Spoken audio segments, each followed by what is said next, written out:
Good morning and welcome to your Farm and Home Show. My name is Joanna Coles, and this morning we're visiting with Brandon Bell. He's the Metcalfe County Extension Agent for Agriculture and Natural Resources and our resident pumpkin expert. Good morning, Joanna, and thank you for that compliment. Well, I'm glad you're here today because I think this is very interesting you're going to kind of walk us through the stages of how a pumpkin actually develops. We're going to grow pumpkins right here on this table. And I started doing this years ago in the schools, to elementary and maybe middle school classrooms. And then, I got to noticing that a lot of adults may not understand this whole process, and it's pretty complex. And, pumpkins are in the cucurbit family. So they're in the vine crop family, if you want to refer to it as that. So we've got pumpkins, watermelon, squash, cucumbers, gourds, zucchini, honeydew, cantaloupe, a lot of things. And the life cycle is basically the same within all these crops.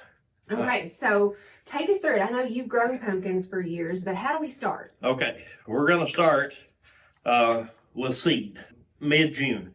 And we're going to put that seed about 1 inch in the ground. About 7 days later, we're going to see the two little cotyledon leaves emerge.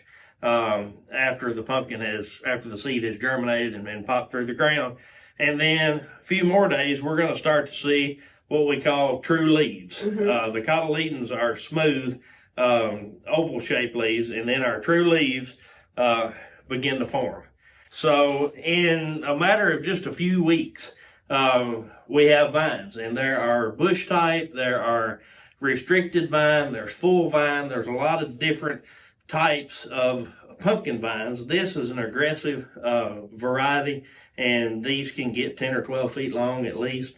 So we're going to go from the seed to this vine in just a few weeks. About 40 to 45 days after we have planted this seed into the ground, we're going to start to see what we call male blooms or male flowers pop up, and they're the ones that you're going to see sticking out up above the vine canopy. This is 40 to 45 days. Shortly after we see these male blooms pop up, we're going to start to see female flowers. And if you'll notice, there is a little egg-looking structure that is here on the female flower, and it will eventually become the pumpkin. So what we have to have here is we have to have bees to transfer this pollen. There's no pollen in the female flower. There's pollen in the male flower. The bee goes in after the nectar, basically to get something to eat, and the bee gets pollen all over its body. So then the bee will visit this flower, the female flower, multiple times, and then once this flower is fertilized from that pollen or pollinated, we will have what we call a fruit set or a juvenile pumpkin. And as you can see right here, this blossom or bloom that was once part of this female flower is getting ready to drop off of this pumpkin. So at this point, we're 45 to 50 days into the process.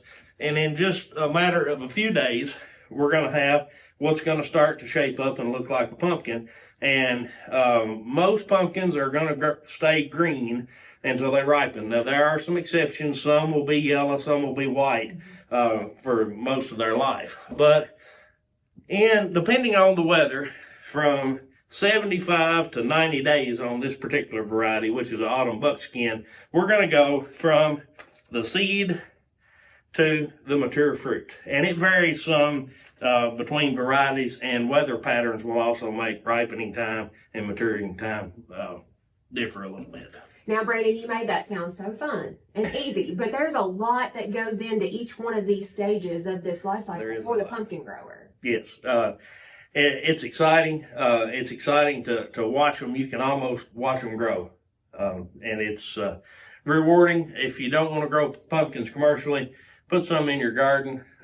Teach your kids, teach your grandkids about the importance of bees, pollination, and this life cycle. Absolutely. Well, Brandon, certainly appreciate the information. And so when you're getting that pumpkin for your fall decoration or maybe to make a pumpkin pie, you will now know how it got here from seed all the way to fruition. Thanks, Brandon, for visiting with us today. We appreciate you watching the Farm and Home Show. Have a great day.